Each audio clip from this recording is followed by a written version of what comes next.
जैसे कि हम ना भी पढ़ाया हो, लेकिन हम उस चीज़ को जैसे हम अंदर के मन से हम ये ठान लें कि हमने ये चीज़ करनी है, वो चीज़ हम कर सकते हैं। जब हम घर भी संभाल सकते हैं, बच्चों को भी संभाल सकते हैं, हर फील्ड में सबसे ज़्यादा लेडीज़ आगे हैं, तो हम घर बैठे पैसे क्यों नहीं कमा सकते।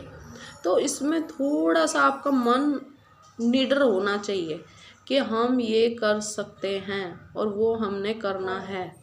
तो इसका मतलब है, जैसे मैडम होमवर्क देती है स्कूल में से, अगर आपको कोई एक्सपीरियंस नहीं, आपको कुछ नहीं पढ़ाना नहीं आता और आपको कुछ नहीं पता इस बारे में, लेकिन आपको एक बोर्ड लगाना बाहर, यहाँ पे ट्यूशन क्लास दी जाती है। जैसे कि जो महिलाएं 10th का रखी है जिसने, वो 10th करी हुई भी 10th के बच्चों को पढ़ा सकती है।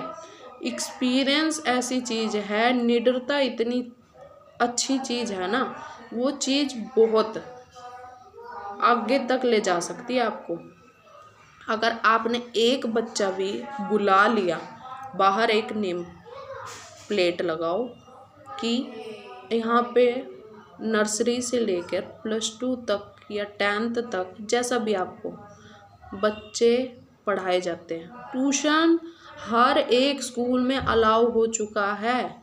जो बच्चा स्कूल में पढ़ेगा उसे ट्यूशन पढ़ाना बहुत ज़्यादा इम्पोर्टेंट हो चुका है। हर एक टीचर बोलती है कि आपको ट्यूशन पढ़ाना है अपने बच्चों को, क्योंकि घर में मदर इतना ध्यान नहीं दे पाती। अगर ध्यान भी दे तो कोई भी जो बच्चे हैं वो पेरेंट्स से कभी नहीं पढ़ते, कभी भी। ये मेरी एक्सपीरियंस की बात है। और जैसे कि आपने नेम प्लेट लगाई, 10 में से एक तो आएगा। आपको जैसे होमवर्क दिया, होमवर्क ही करवाने लग जाओ जिस तरीके से स्कूल में टीचर ने करवाया है, उसी को उसमें करते रहो, देखते रहो, एक्सपीरियंस लो उस चीज़ से कि उस मैडम ने इस तरीके से ये काम करवाया हो, उसी को रिवाइज करवा के जो वो काम दिया है उन्होंने डायरी में, होमवर्क चेक करो भाई ये है, तो उस डायरी में आपने वो करना, जैसे कि आप डायरी को पढ़ो, उसमें ये लर्न है। बाकी जब भी आप बुक खोल के देखोगे ना, तो सारे क्वेश्चन के आंसर नीचे लिखे होंगे। आपने सिर्फ उसको रिवाइज करवाना है, ना कि आपने अलग से कुछ नहीं करवाना। इतना टफ है ही नहीं, आपने उसमें रिवाइज करवाना है। एक बच्चे को अगर आप अच्छे से पढ़ाओगे, लर्न करवाओगे, स्कूल में भी बहुत अच्छा होगा, बच्चे को अच्छे मार्क्स मिलेंगे, तो उसको देख के 2 और बच्चे आएंगे, 2 को 3 देख के आएंगे, ऐसे आपके बच्चे बढ़ेंगे। तो जैसे बच्चे बढ़ने लग जाए, आप अपनी फ़ीस भी बढ़ा दो। इससे ये होगा, एक तो आपको जो लोग जानने लग जाएंगे। एक घर में ही 2 घंटे का ट्यूशन है, बस 2 घंटे में आप एक बच्चे से कम मंथली में 700 से 800 रुपये कमा सकते हो एक बच्चे से।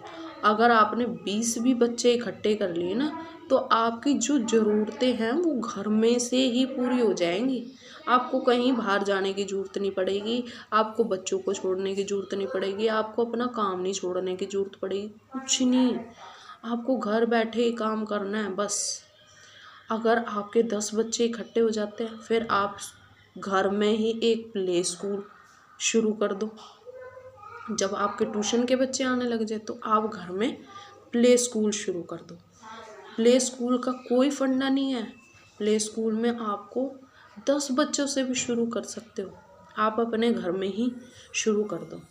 प्ले स्कूल में ये होता है, नर्सरी से UKG तक बच्चे आते हैं, उसमें आपको अदर कुछ नहीं करवाने की ज़रूरत है। वही जैसे कि आप ट्यूशन के बच्चे करवा रहे हो ना रिवाइज, ऐसे ही प्ले स्कूल में तो बच्चे बैठना सीखते हैं, सिर्फ बैठाना।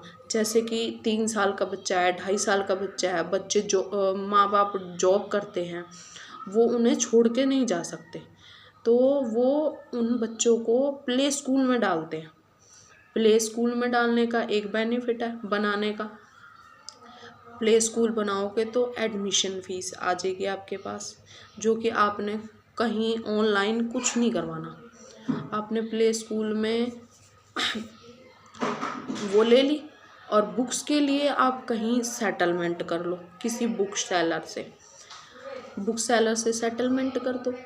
तो आप नर्सरी की बुक्स तो कम से कम 5 या 6, वैसे तो 3 बुक्स इम्पोर्टेंट होती है, हिंदी, इंग्लिश, मैथ, ये ज़्यादा इम्पोर्टेंट होती है आपकी।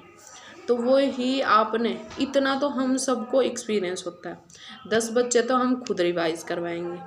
तो आगे अगर बच्चे बढ़ते हैं तो आप किसी और को भी रख लो, जैसे कि कोई फीमेल है, वो अनमैरिड है, तो उसे भी रख लो आप। वो ज़्यादा से ज़्यादा 2000-2500 रुपये चार्ज करेगी आपसे।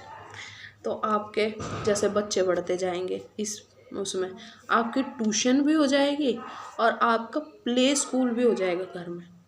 प्ले स्कूल से फिर आगे आप बेनिफिट कर सकते हो।